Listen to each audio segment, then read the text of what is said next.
Hello friends, I'm so glad to have you here again. Today I thought I'd talk about where I got with my January challenge and the books I am currently reading, because I didn't get through as many books in January as I had hoped, though it was already going to be a low number of books that I had planned to read last month. Anyway, I thought that I would share which ones I read. So the first one was How to Encourage Your Children by Nancy Campbell.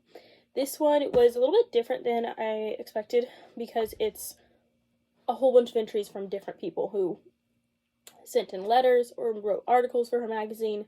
If you are not subscribed to her magazine, you really should. It's a free Christian magazine called Above Rubies, and I will leave a link so that you can sign up for that. But I really enjoyed this one, and because it was in like short, almost article form, a lot of them were written by Nancy Campbell or her family, but also by other women and other moms. So I really enjoyed this one. It encouraged me to work on encouraging others, and it was just enjoyable, very quick to read, though I tried to like pace myself instead of just reading through all of it. I tried to treat it more like almost a devotional and read small amounts every day. So I did that one. The next one I read, which still has a lot of bookmarks of recipes I want to try, it's Nourishing Broth by Sally Fallon Morell and Kayla T. Daniels. This book was really, really good. I learned so much about broth. I have been familiar with like the benefits of broth for quite a while.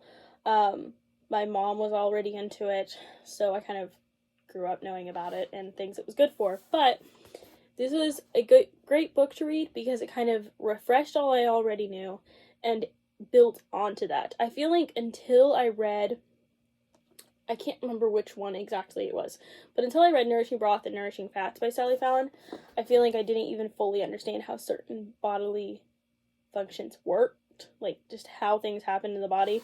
And I feel like these helped me get a greater knowledge of that. They are easy enough to understand that really like anyone could read them and benefit from them. There's also a lot of science and other things, so you can understand things even better.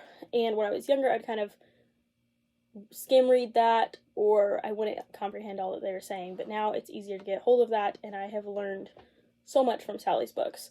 Some of the things I do not agree with, like some of the authors that she writes with write from an evolutionary standpoint, so I don't agree with that, and then certain things that she believes theologically are different from what I believe, and so that does change some of her conclusions to what she learns.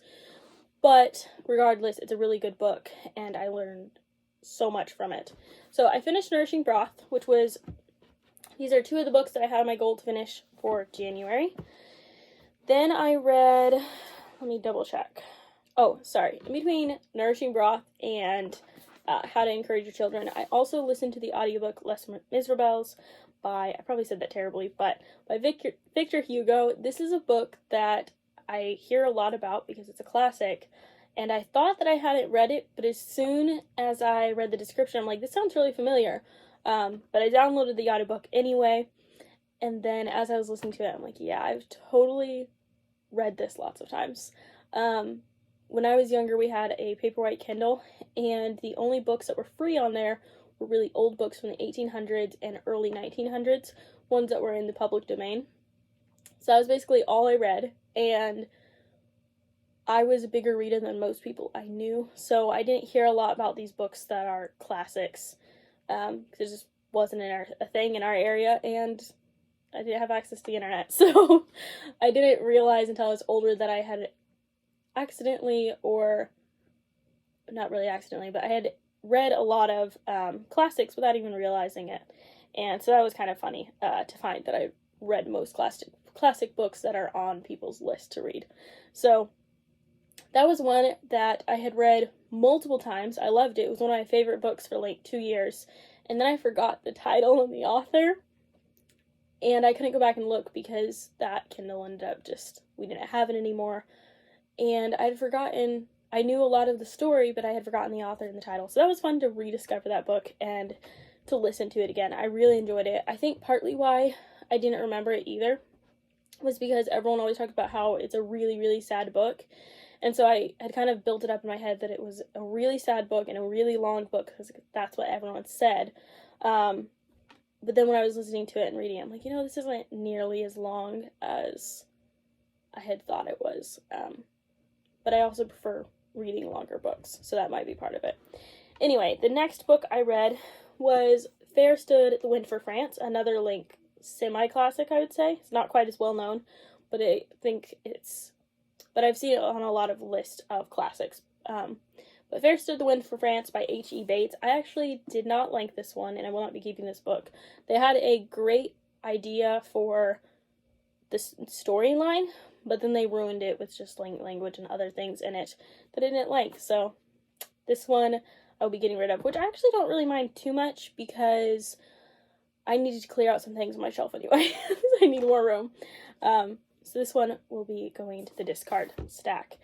Then I finished reading this book I started in October. The reason why it took so long is because this was a read-aloud book. This is Winter's Folly by Mrs. O.F. Walton. This is from Lamplighter Publishing. They republish old books and make really beautiful covers and really nice editions. So I I read this aloud to my 4 siblings, ages 8 to 13, or 14. Ages 8 to 14, and they all really, really loved this book. I actually wasn't reading it to my 8-year-old sister, but she really liked the story so much that she started sticking around for all the readings, and we finished it off with her.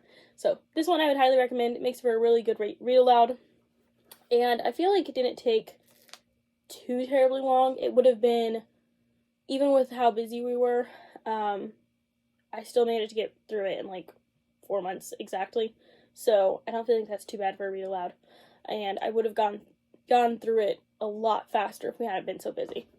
So that is everything that I finished in January. And then the books that I am currently reading, actually I'll finish with the ones that I already read in February. So I also listened to The Maltese Falcon by Dashiell Hammett.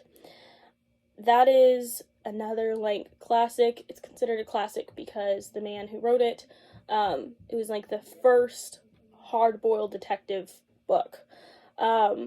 So that's why it's so well known. But I didn't really like that one either. I knew that there was a movie with Humphrey Bogart based on the book, so I wanted to read the book first before watching the movie. I listened to the audiobook, and there's just a lot of language, and I didn't like the character Sam Spade. He was really, like, rude. So I didn't really enjoy that one, and I'm glad that I had not bought the book, because I wouldn't be keeping the book. And then I watched the movie, and if you want to know what The Maltese Falcon is about, just watch the movie. They took out all the language, all of the, like, scenes that were not as wholesome, I guess, and they just did a really good job. They did it almost word for word the entire book. There are a few scenes that are slightly rearranged, but it's very small details, like, and one scene in the book, he calls his secretary, and then in the movie, they moved that a little bit sooner in the movie than it happened in the book. But so just little details like that don't really mess with the plot line at all. And then, like, a sentence or two will be left out of the movie, and I was really surprised because I had never watched this movie, and I hadn't really seen clips of this movie ever, and when I went to go watch it, I was so surprised. I'm like, did I watch this before? Because the characters looked exactly how I pictured them. The only differences being the DA did not look how I expected him to, and then, like, one or two of them was slightly fatter, slightly thinner than I expected them to be, but, like, everyone looked how I imagined them. So I was really happy with that, and if you are interested in the book of Maltese Falcon, I would just skip it and watch the movie. Normally I prefer the book, but in this case, they did an excellent job of the movie and corrected all the mistakes. Still don't like the character of Sam Spade, though. And then I listened to The Honor Girl. I thought that I had marked this wrong, but by Grace Livingston Hill, and that was another audiobook, and I really enjoyed that one. We all really enjoy Grace Livingston Hill's books, so that was another one we added to our collection. It was narrated by Anne Hancock. She's a great narrator on Audible if you would like some new books to listen to. Then for the books I am currently reading, I'm currently reading 4. I used to be someone that would not read more than 1, maybe 2 books at a time. But as I've gotten busier, I found that it actually helps me read more books to have more going at a time. I like to have an audiobook, the Bible, and then a learning book, and a fiction book all going at once now. It helps me just get through books a lot faster. So, and in January and February, carrying into February, I also did a beta read set in England for Anne with the Books challenge around the world in 80 days challenge. I actually kind of forgot about when it was starting, and I almost missed the first week, but I had already been reading a book that was set in the right timing, so I counted it. And then the next book on her challenge was, the next country on her challenge was actually France, which is why I read Fairest of the Wind in France. And that is also, I think, a movie. I think that was partly why I wanted to get through that one. I've not watched it yet, though. And then the next country was Italy. So I chose A Farewell to Arms. And I'm still getting through this. It's taken me a while because, frankly, I'm not really enjoying it. I know a lot of people like Ernest Hemingway, but so far this book's been kind of hard to get into. I'm not quite enjoying it yet, so hopefully it gets better. We will see. The other book I am reading is one that I was hoping to read in January, Nourishing Fats by Sally Fallon. I managed to read half of this in January, and then since then I haven't really picked it up, so hopefully I can finish this week. We will see. The other 2 books that I'm reading right now is, I am trying to read through the Bible in a year again. So I'm doing that, and then also War and Peace by Leo Tolstoy. That is another one. I watched the movie and I really enjoyed it, so I want to read the book, and it's been pretty interesting. I'm actually listening to the audiobook because I'm trying not to buy more books at the moment.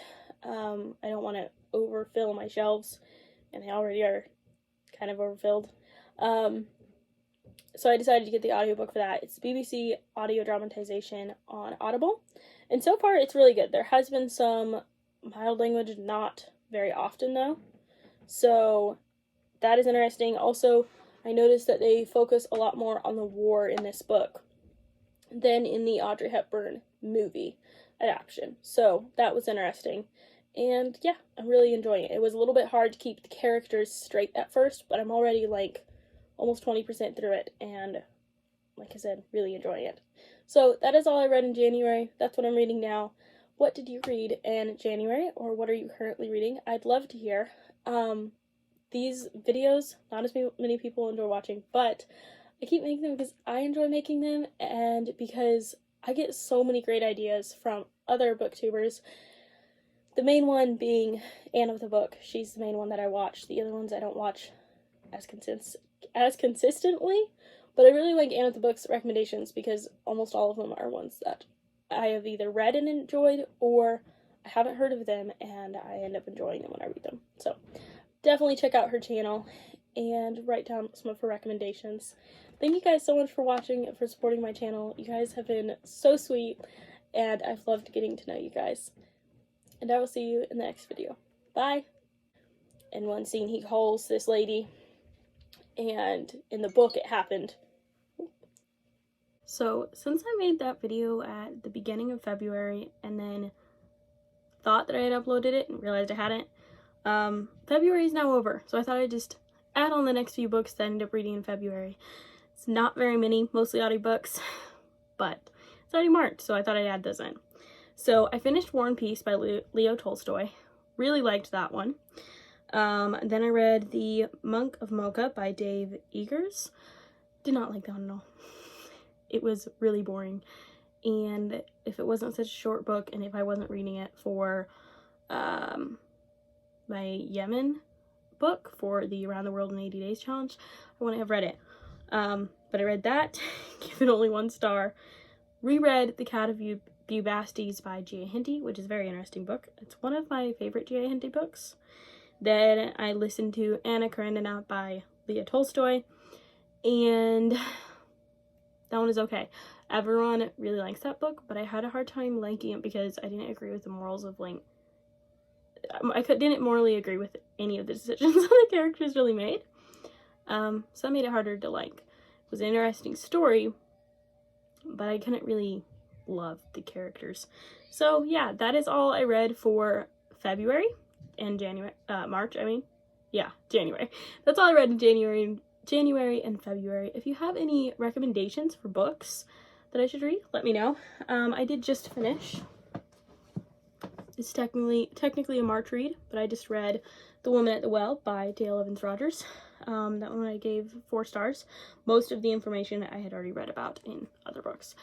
But that is my most recent read. I'm getting back into reading again. I've read like 4 books in the last week or more. So that feels really good to be back on track. I did not finish Farewell to Arms. I picked it up to read. I brought it on a trip, then I ended up not going. And now it's gone. I cannot find it anywhere. So hopefully I can find that and finish that. And I also need to finish Nourishing Fats. Those 2 I have not touched since I made that video. So anyway, I hope you enjoyed this video, and I will see you next time. Bye! In the book, it happened after.